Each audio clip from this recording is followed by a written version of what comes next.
This is the Weigh In Podcast, and on this week's episode, we bring to you some of the best boxing MMA news of this week. So let's already kick it off. Terrence Crawford versus Canelo is one of our topics for today, and we talk about Holly Hullum parting ways with the UFC and also some of the biggest UFC fights coming up in the next couple months. So let's kick this off with the UFC, as Holly Hullum had 2 fights left on her contract and then decided with those 2 fights left on her contract that she was going to be walking away from MMA. Well, not entirely MMA, but walking away from the UFC as an organization. So one of the things we look at when we hear something like that is we think that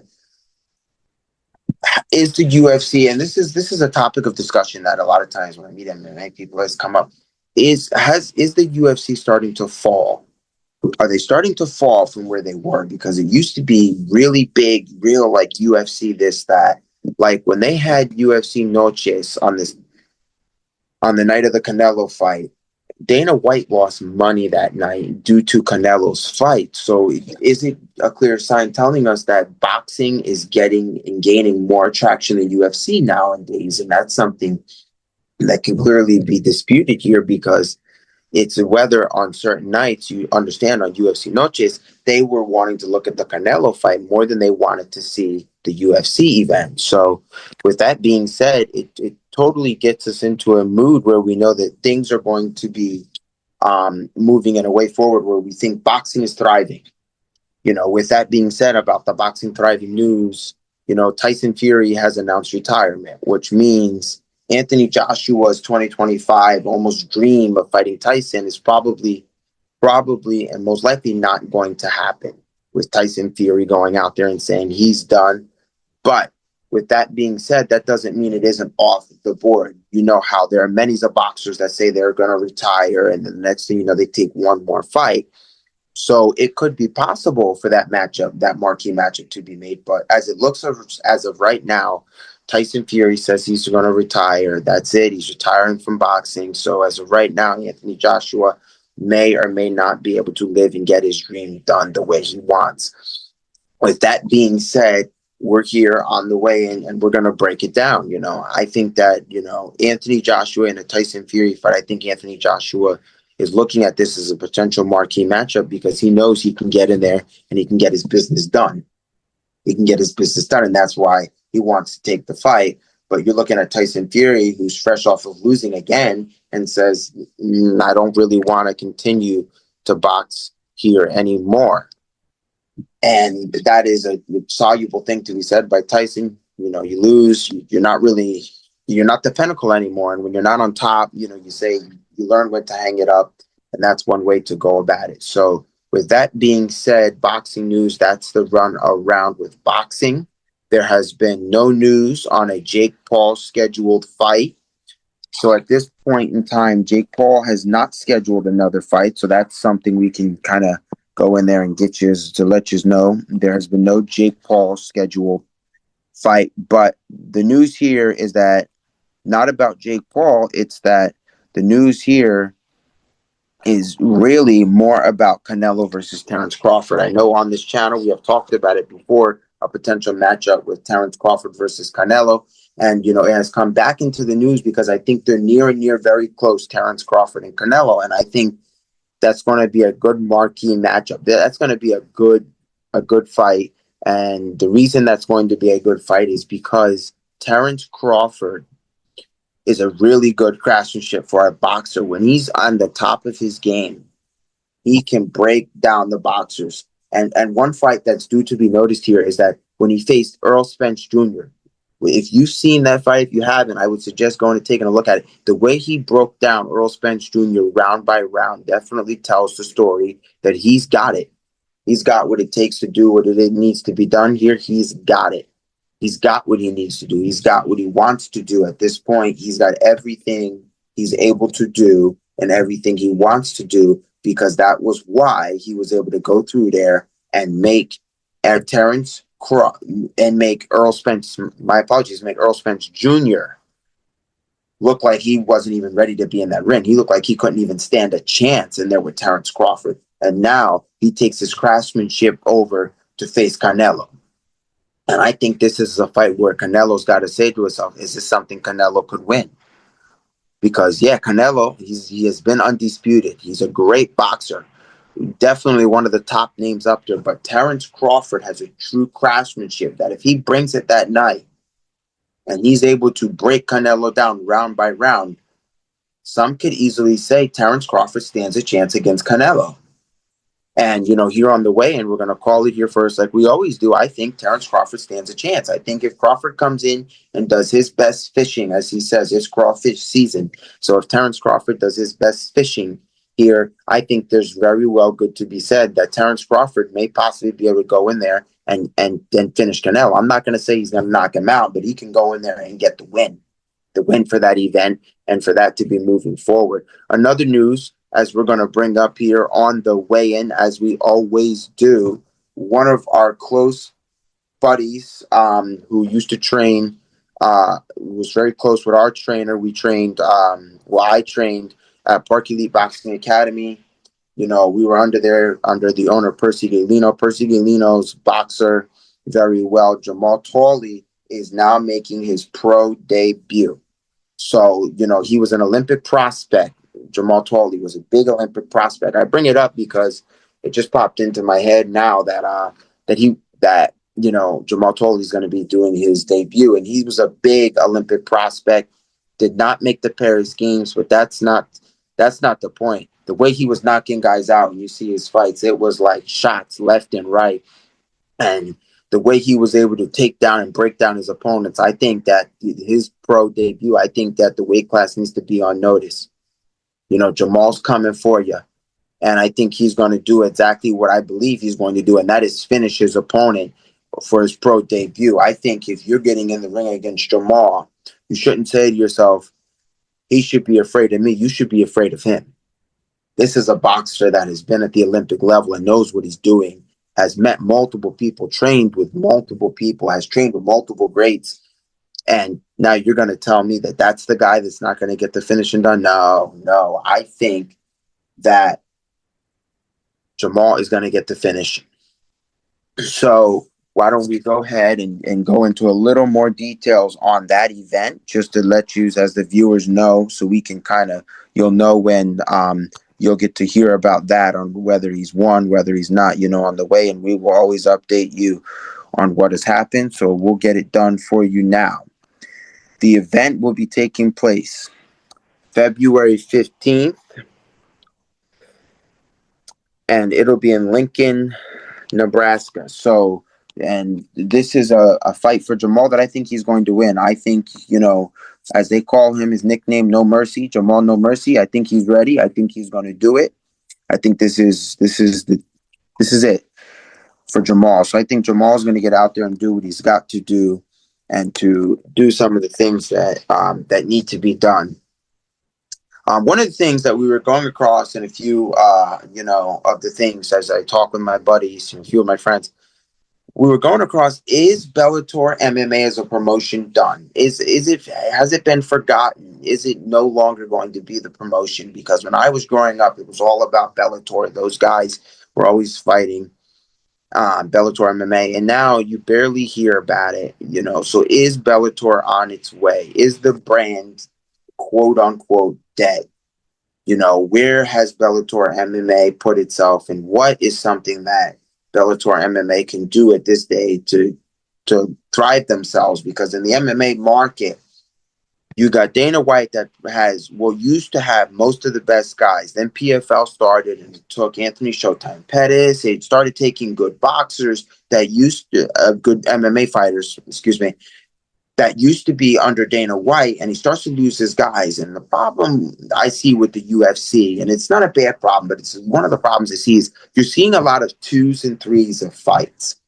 And, one of the things that used to be so sacred about combat sports and just in general between UFC boxing was always about, you fight them once, you beat them, that's it. Not, hey, I want a second chance. I deserve a second chance. Let me fight him again. Now it's 2. You fight somebody twice, it's no longer that fanfare that they wanted it. They wanted to see it again. It was amazing. They got to see one guy versus the other get knocked out. When you have it a second time, now you're saying to the fans, well, it's going to happen again. Well, they're waiting for that marquee matchup. It's almost like Canelo fought the Charlo brother. That's like him going and fighting him again and saying, okay, I want a second chance to beat Canelo. Hey, now I understand in the sport of boxing, you have rematch clause. Like that happen all the time.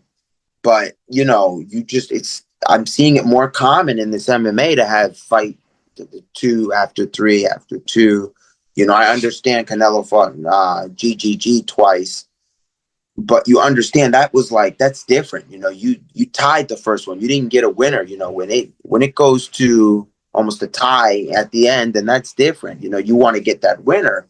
But to understand, one guy knocks out another in MMA and then you do it too. It's like, okay, I understand it in a Conor McGregor sense, where Conor McGregor fought Nate Diaz twice. Diaz beat him the first time, then he beat Diaz the second time, and it's kind of almost like, hey, that was a marquee. They wanted to see it again. Everybody wanted to see Nate take him again, and Conor McGregor was able to get it done.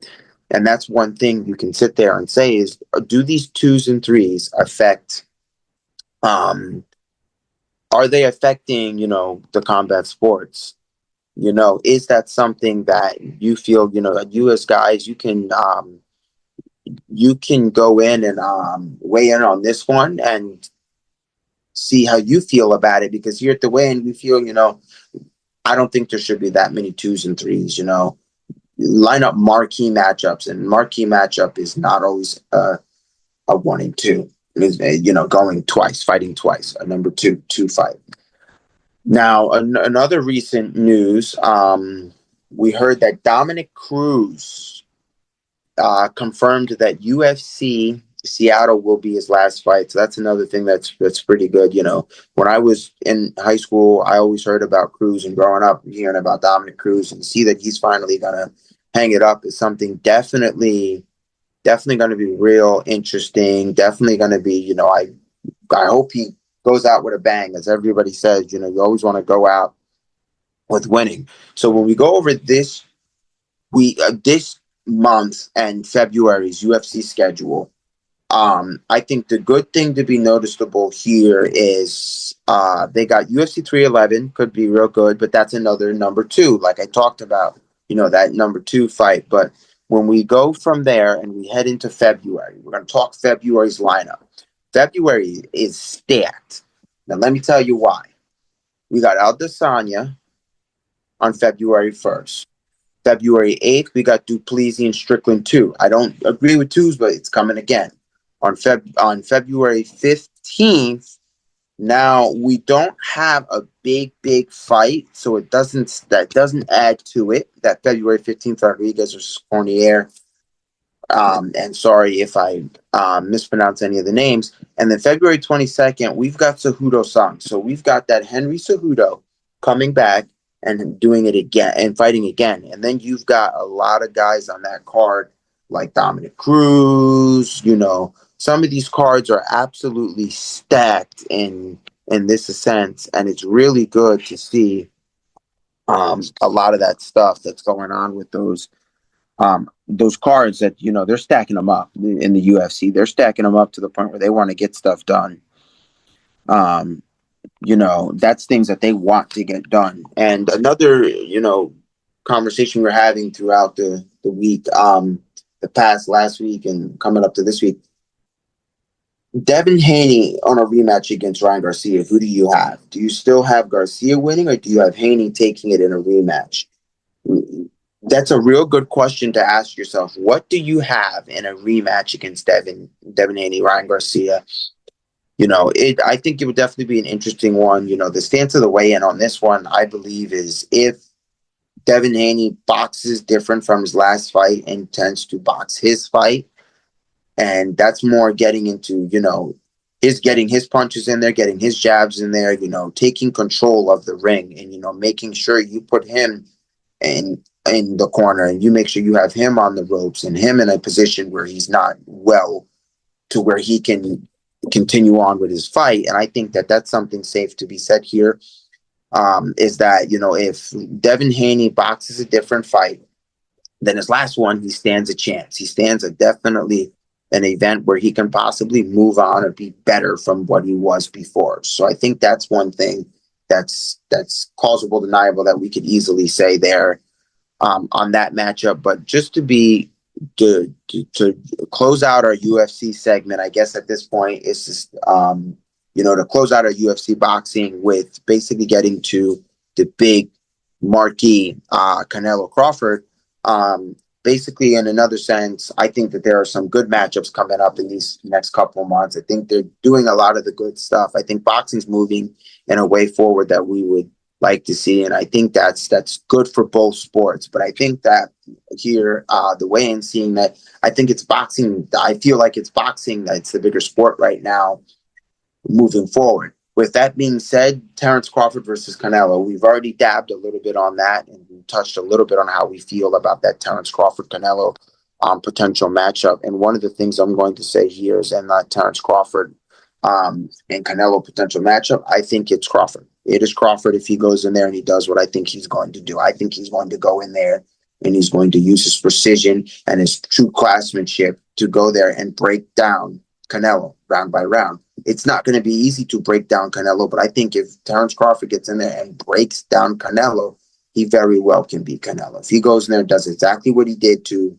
Earl Spence Jr., we're going to see Canelo get beat here. We're going to see, I think this is something that Terence Crawford wants to be on the brink of all history. He's undisputed 2 weight classes. And, it's unheard of to see a guy get 3. You barely see something like that. A guy undisputed 3 weight classes. You see a 3-division world champ or 3.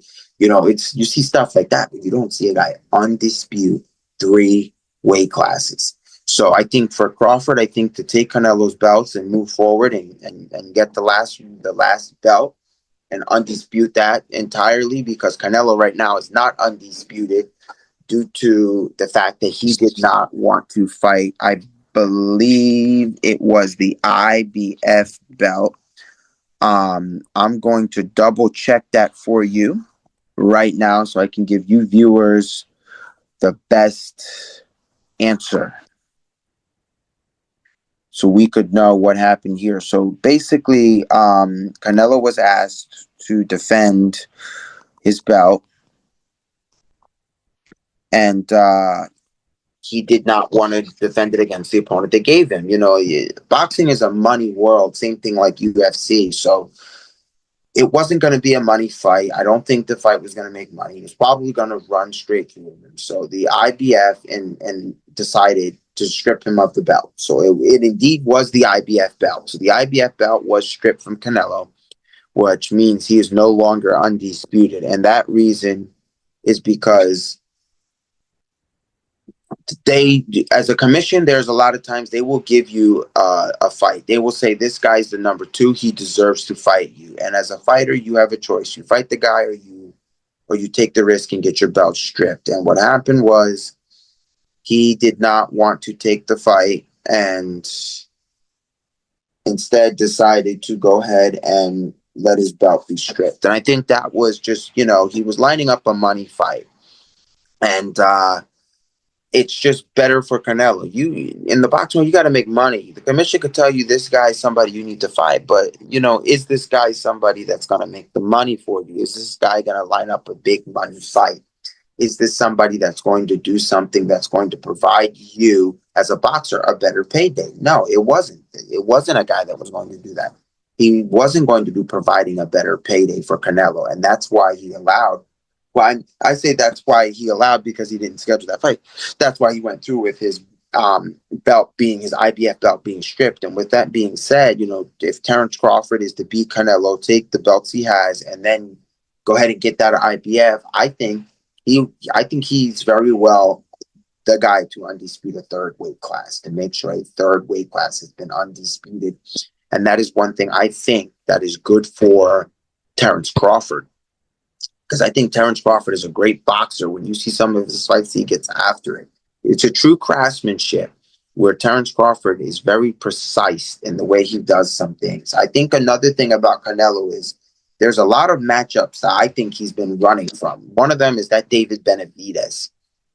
A lot of people wanted to see Canelo versus Benavidez, and I think it's safe to say that Benavidez Canelo is a matchup where you can't say Canelo's just going to win that matchup, because David Benavidez is a good boxer. He is, not the same story, but he is a similar story to the way he came up.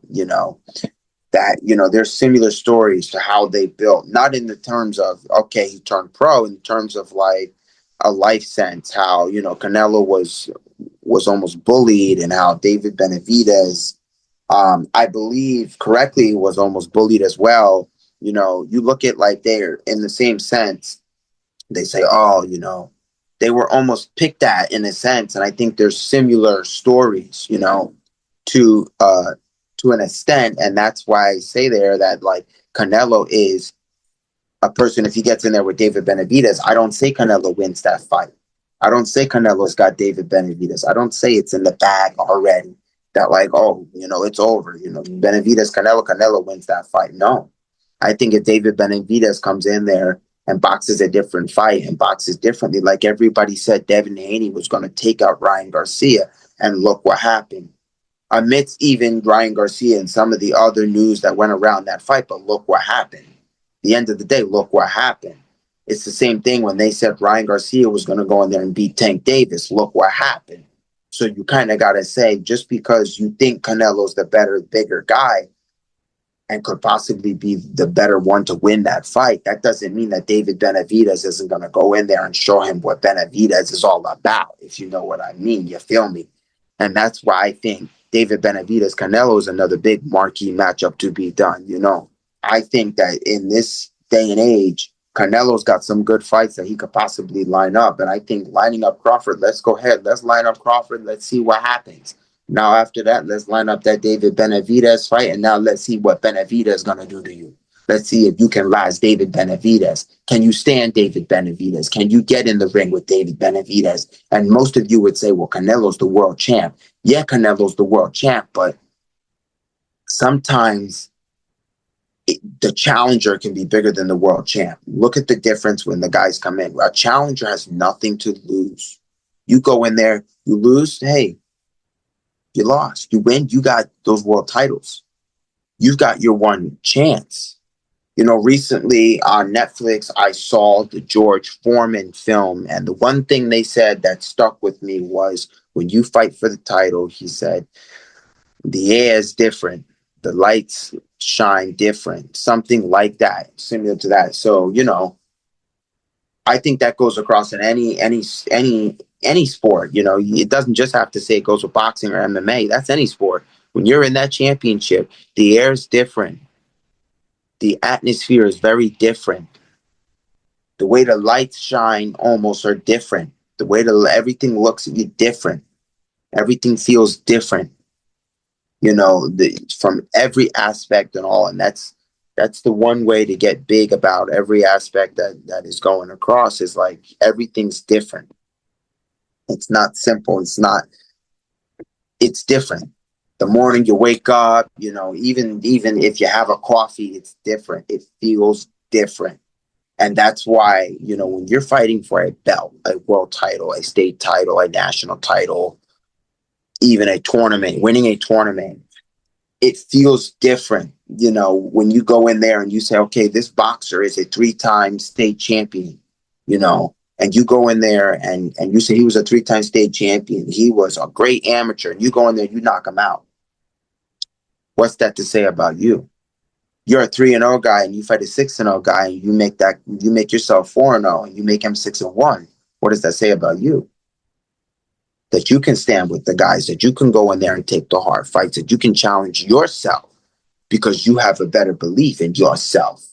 And that's one of the biggest things, that if you believe you can beat somebody, then you best believe when you get in there, you're going to show them how it's done. You're going to go in there and you're going to show them who you are and how you're the name they should be talking about, how you should be the front line of the news and the press, How when they look and they say, hey, he's going to do this and that, he's going to make quick work, and he don't make that work of you, and you make the work of him. You say, hello, this is my name. Welcome. Now let's hear about me, because I'm better. I'm better than he was. I beat him. So let's go ahead and see who I am. Say my name in a sense. It's okay.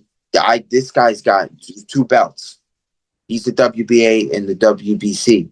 I take both those belts, and I was the underdog, and they wasn't talking about me. Now they're gonna say, who you? I'll show you who I am. I just beat him. So now you know who I am because you just saw me beat him.